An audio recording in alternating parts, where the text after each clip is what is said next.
में हमें एक स्कूल दिखाया जाता है और इस स्कूल में हम दो इंपॉर्टेंट कैरेक्टर को देखते हैं, जिनमें से एक का नाम क्लीटस कैसिडी और दूसरे का नाम फ्रांसिस बैरिसन है। वो दोनों अलग अलग रूम में बैठे थे और ये जगह किसी जेल और मेंटल इंस्टीट्यूट के वार्ड से कम नहीं लग रहा था। यहाँ पर हम फ्रांसिस को रोते हुए देखते हैं। दूसरे कमरे में क्लीटस उससे पूछता है कि डॉक्टरों ने क्या कहा और तुम रो क्यों रही हो। तभी फ्रांसिस उसे बताती है कि मेरा म्यूटेशन बहुत ही तेजी से बढ़ता जा रहा है और मैं धीरे धीरे एक पावरफुल म्यूटेंट बनती जा रही हूँ, जिस वजह से मैं काफी ज्यादा डरी हुई हूँ, क्योंकि इस टाइम कुछ लोग मुझ पे एक एक्सपेरिमेंट करने का प्लान कर रहे हैं।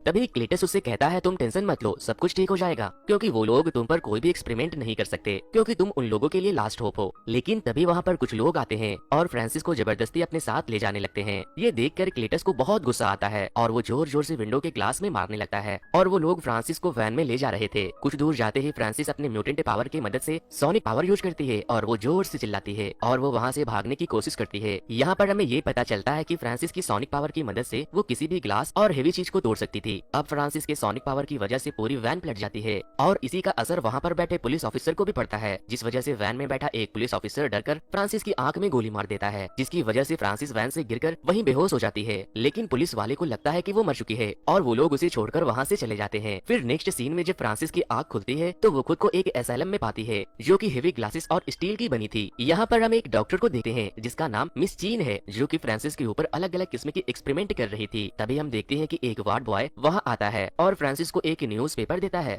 और उस न्यूज़पेपर पर ये खबर छपी थी कि क्लीटस को मौत की सजा दे देनी चाहिए। एक्चुअली क्लीटस एक सीरियल किलर था, लेकिन कोई भी सॉलिड एविडेंस नहीं होने की वजह से उसकी मौत की सजा पोस्टपोन कर दी गई थी और वो डॉक्टर फ्रांसिस से कहती है क्लीटस जैसे लोगों को मौत की सजा हो जानी चाहिए। ये सुनकर फ्रांसिस पेपर को फेंक कर सो जाती है। नेक्स्ट सीन में हम एक पुलिस ऑफिसर को देखते हैं जो कि एक ईडी नाम के आदमी से बात कर रहा था। ईडी बोलता है मुझे क्लीटस से कोई लेना देना नहीं है, जिस पर वो पुलिस ऑफिसर ईडी से कहता है वो तो सिर्फ तुमसे ही बात करना चाहता है। और फिर ईडी बोलता है कि आखिर मुझ में ऐसा क्या खास है जो वो सिर्फ मुझसे ही बात करना चाहता है। पुलिस ऑफिसर बोलते हैं जरूर मर्डर से रिलेटेड कुछ बातें होंगी जो वो तुम्हें बताना चाहता है, जाओ उससे बात करो और जो भी बात हो मुझे आकर जरूर बताना। ये बोलकर पुलिस ऑफिसर वहाँ से जाने लगता है। तभी ईडी के अंदर से वेनम बाहर आता है और पुलिस ऑफिसर को खाने की कोशिश करता है, लेकिन ईडी वेनम को समझा बुझा कर कंट्रोल कर लेता है, जिसके बाद वेनम उसका मजाक उड़ाता है। तो ईडी वेनम से कहता है तुम्हें मेरी रिस्पेक्ट करनी चाहिए क्योंकि मैं तुम्हारा होस्ट हूँ। इसके बाद हमें जेल का सीन दिखाया जाता है जहाँ क्लीटस से मिलने ईडी आता है और ईडी क्लीटस से पूछता है। तब क्लीटस ईडी से कहता है कि तुम्हें मेरे फैंस के लिए एक न्यूज को प्रिंट करनी होगी, इसके बदले मैं तुम्हें एक्सक्लूसिव इंटरव्यू दूंगा और इस इंटरव्यू में मैं तुम्हें अपनी सारी सीक्रेट बता दूंगा कि आखिर मैंने जितने भी मर्डर किए हैं उनके पीछे क्या राज है और उन सभी की डेड बॉडी कहाँ है। ईडी क्लीटस से पूछता है कि आखिर इस काम के लिए तुमने मुझे ही क्यों सिलेक्ट किया, इस न्यूज को प्रिंट करने के लिए और भी लोग हैं। जिस पर क्लीटस कहता है आई लाइक यू ईडी, और क्लीटस ईडी को वही न्यूज प्रिंट करने को कहता है जो कुछ दिन पहले फ्रांसिस ने पहले न्यूज़पेपर में पढ़ी थी। जब ईडी ये सुनकर जाने लगता है तभी क्लीटस उसे रोक लेता है और उसका ध्यान दीवार पर बने एक पेंटिंग पर पड़ती है जिसे क्लीटस ने बनाया था। ये पेंटिंग देखकर वेनम को समझ में आ जाता है। फिर ईडी जैसे ही जेल से बाहर आता है पुलिस ऑफिसर उससे पूछते हैं कि आखिर क्लीटस ने तुम्हें क्या बताया। ईडी उसे सारी बातें छुपाने लगता है और कहता है कि उसने मुझे अभी तक कुछ नहीं बताया और उसने मुझे एक जोक भी सुनाया, लेकिन मेरी इंक्वायरी उसी पर जारी है। ये बोलकर ईडी अपने बैग पर बैठकर वहाँ से निकल जाता है। नेक्स्ट सीन में हमें दिखाया जाता है कि वेनम ईडी की हेल्प करता है उस दीवार पर बने पेंटिंग को समझने के लिए।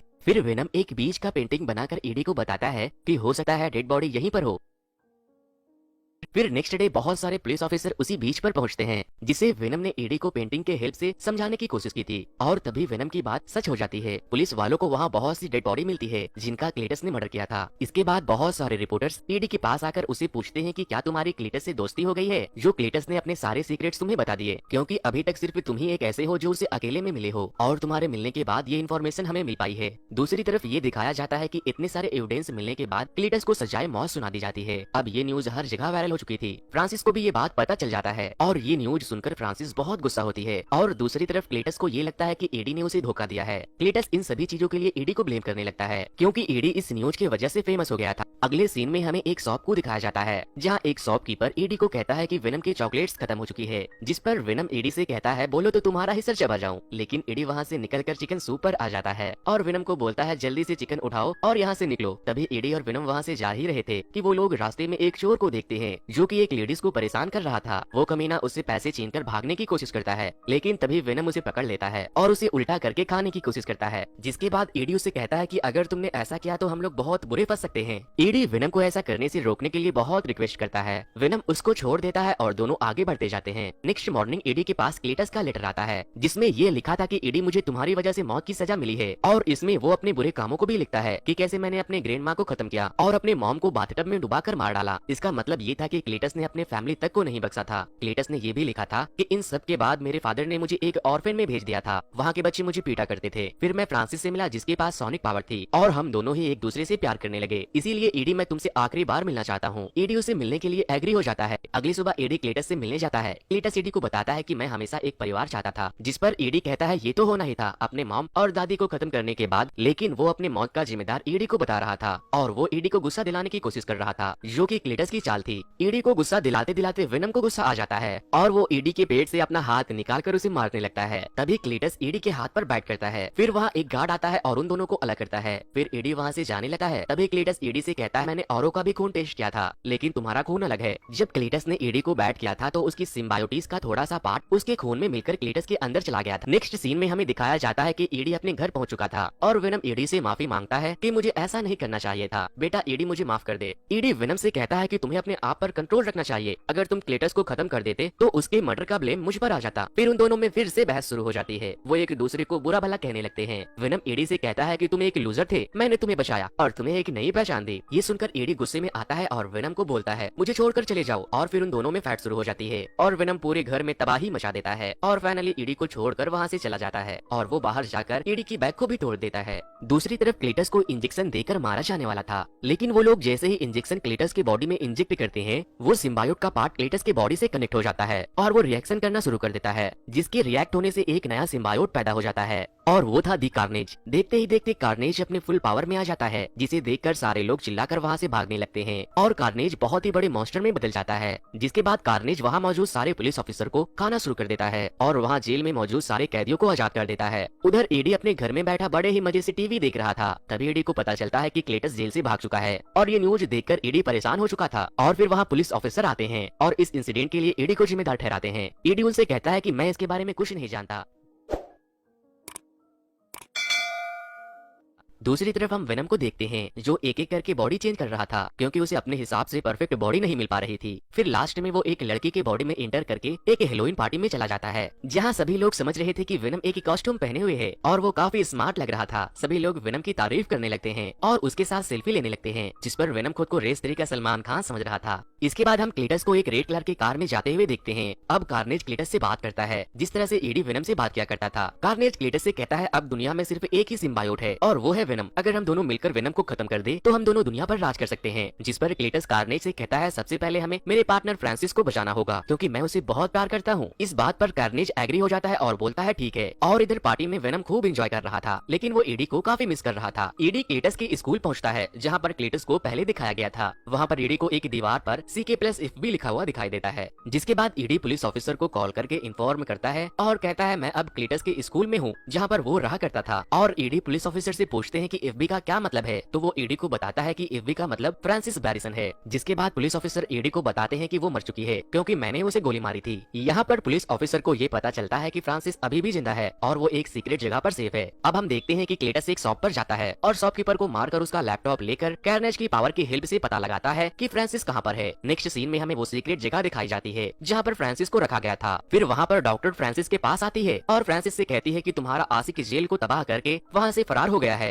और ये न्यूज सुनकर फ्रांसिस खुश हो जाती है। डॉक्टर फ्रांसिस से कहती है ज्यादा खुश होने की जरूरत नहीं है, वो यहाँ पर नहीं आ सकता। लेकिन तभी वहाँ पर जेल के अंदर क्लेटस आ पहुँचता है और कार्नेज अपने टेल से डॉक्टर का गला दबाकर मार देता है। जिसके बाद क्लेटस फ्रांसिस से कहता है कि मेरे नए दोस्त से मिलो और फिर कार्नेज फ्रांसिस को आजाद कर देता है। और फिर फ्रांसिस और क्लेटस एक दूसरे को किस करते हैं और फिर वहाँ मौजूद सारे डॉक्टर और स्टाफ मेंबर को मारकर वहाँ से भाग जाते हैं। वो दोनों वहाँ से अपने फेवरेट रेड कार को लेकर निकलते हैं, लेकिन पुलिस वाले उसका पीछा करने लगते हैं। वैसे दोस्तों, मूवी के क्लाइमेक्स को एक्सप्लेन करने से पहले मैं आप लोगों से एक रिक्वेस्ट करना चाहूंगा। यार, आप लोग मेरे वीडियोस में व्यूज तो मिलियन में दे देते हो, बट चैनल को सब्सक्राइब आप में से बहुत ही कम लोगों ने किया है, जो कि बहुत ही बुरी बात है। यार, आज तो सब्सक्राइब कर ही दो और कोशिश करो कि आज इस वीडियो के थ्रू मुझे 5 के लाइक्स और 100 के सब्सक्राइबर तो मिल ही जाए। तो गाइस, आप अभी इस वीडियो को पॉज करके मेरे चैनल को जरूर से सब्सक्राइब कर लो। अपने पीछे पुलिस को देखकर कार्नेज क्लेटस की हेल्प करता है और वो सारे पुलिस वाले की कार को उठा उठाकर फेंकने लगता है, लेकिन पुलिस वाले हेलीकॉप्टर से भी उनके ऊपर फायर कर देते हैं। ये देखकर फ्रांसिस अपने सोनिक पावर का यूज करके उन्हें वहाँ से भगा देती है और सोनिक पावर की आवाज सुनकर कार्नेज घबरा जाता है और वो क्लेटस के अंदर छिप जाता है और कहता है कि अगर उसने दोबारा चिल्लाया तो मैं उसका सर चबा जाऊंगा। उधर विनम दूसरे के बॉडी में आकर शॉपकीपर के पास जाता है और उनसे खाना और चॉकलेट मांगता है, क्योंकि ईडी को छोड़ने के बाद वो काफी दिनों से भूखा था। इधर पुलिस ने ईडी को अपनी कस्टडी में ले लिया था, क्योंकि पुलिस को लग रहा था कि कल रात जो अटैक हुआ है उसमें ईडी का भी हाथ है। पुलिस ईडी को बोलते हैं कि सब कुछ सच सच बताओ, जिसके बाद ईडी एनी को कॉल करता है और तभी एनी अपने होने वाले हस्बैंड के साथ वहाँ पर पहुँचती है। उसे ईडी कहता है कि सिटी में जितने भी इंसिडेंट हुए हैं वो सब क्लीटस ने किए हैं और जो एक अननोन पावर सबके ऊपर अटैक कर रहा है वो एक न्यू सिम्बायोट है। ईडी एनी को बोलता है कि विनम मेरे साथ भी नहीं है, इसीलिए ईडी एनी को बोलता है कि तुम जाओ और विनम को ढूंढ कर लाओ, क्योंकि सिर्फ विनम ही है जो उसे हरा सकता है। और ईडी उसे बताता है कि वो चॉकलेट लेने शॉपकीपर के पास जरूर गया होगा, क्योंकि वो शॉपकीपर ही सिर्फ विनम के बारे में जानता है। एनी वहाँ से निकलकर सीधे शॉपकीपर के पास जाती है। वो उसे पूछती है कि विनम कहाँ है, लेकिन विनम शॉपकीपर के बॉडी के अंदर छिपा था। एनी बोलती है कि यहाँ से चलो, ईडी को तुम्हारी मदद की जरूरत है, लेकिन विनम ईडी से गुस्सा था, वो वहाँ नहीं जाना चाहता था, लेकिन एनी उसे मना लेती है और विनम एनी के बॉडी में एंटर कर लेता है। और उधर क्लीटस और फ्रांसिस पूरी सिटी में तबाही मचा रहे थे, जिसके बाद क्लीटस के बॉडी के अंदर से कार्नेज बाहर निकलता है और बोलता है मेरा अगला शिकार विनम है। और फ्रांसिस कहती है मैं उस पुलिस को मारना चाहती हूँ जिसने मुझे गोली मारी थी।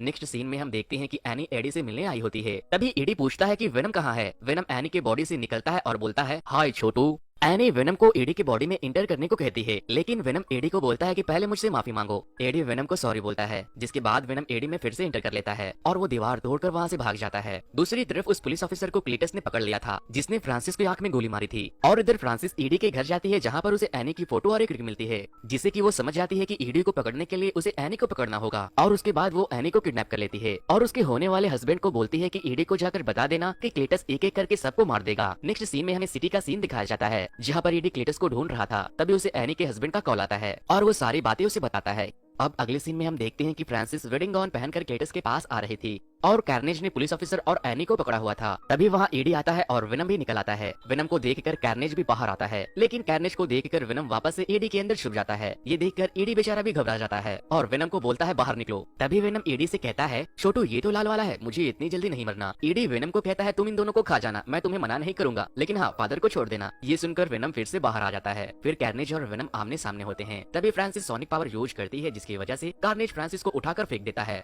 और फिर कार्नेज और विनम में जबरदस्त फाइट शुरू हो जाती है। लेकिन यहाँ पर कार्नेज विनम पर भारी पड़ रहा था और उसे उठाकर इधर उधर फेंक रहा था। अब क्लीटस और एडी में फाइट शुरू होती है। क्लीटस एडी के ऊपर एक हैमर से हमला कर देता है, जिससे कि एडी बहुत ही बुरी तरह से इंजर्ड हो जाता है। दूसरी तरफ फ्रांसिस पुलिस ऑफिसर के गले में चेन डालकर उसे नीचे फेंक देता है और क्लीटस एडी से कहता है कि मैं पागल नहीं हूँ, मेरे अंदर बदला लेने का पागलपन नहीं है। और ये बोलकर कार्नेज क्लीटस की बॉडी के अंदर से बाहर आता है और एनी को मारने के लिए चर्च की बिल्डिंग के ऊपर ले जाता है। और तो और बिल्डिंग का दीवार टूटकर एडी के ऊपर गिर जाती है, जिस वजह से एडी नीचे दब जाता है। तभी वहाँ एनी के होने वाले हस्बैंड आते हैं और एडी से कहते हैं कि तुम्हें एनी को बचाना होगा, लेकिन एडी वहाँ बहुत ही बुरी तरह से फंस चुका था और उधर कार्नेज फ्रांसिस को पकड़कर उसे मारने लगता है। क्लीटस उसे रोकने की बहुत कोशिश करता है, लेकिन वो लाचार था, वो कार्नेज से अलग नहीं हो पा रहा था। फिर कार्नेज फ्रांसिस को बेहोश करके छोड़ देता है और अब हम देखते हैं कि विनम मलबे से बाहर आ गया है और वो एक रॉड लेकर बिल्डिंग के ऊपर चढ़ने लगता है। यहाँ पर हम देखते हैं कि विनम बहुत ही कमजोर दिखाई दे रहा है और जैसे ही कार्नेज एनी को खाने की कोशिश करता है, विनम उसके सर पर हमला कर देता है, जिससे कि एनी छोड़कर नीचे गिरने लगती है, लेकिन विनम उसे बचा लेता है और कार्नेज विनम पर फिर से अटैक कर देता है और वो विनम को बहुत ही बुरी तरह से मारता है। जब फ्रांसिस को होश आती है तो विनम उसे भी नीचे फेंक देता है और तभी चर्च में लगा घंटा भी टूटकर नीचे गिरने लगता है,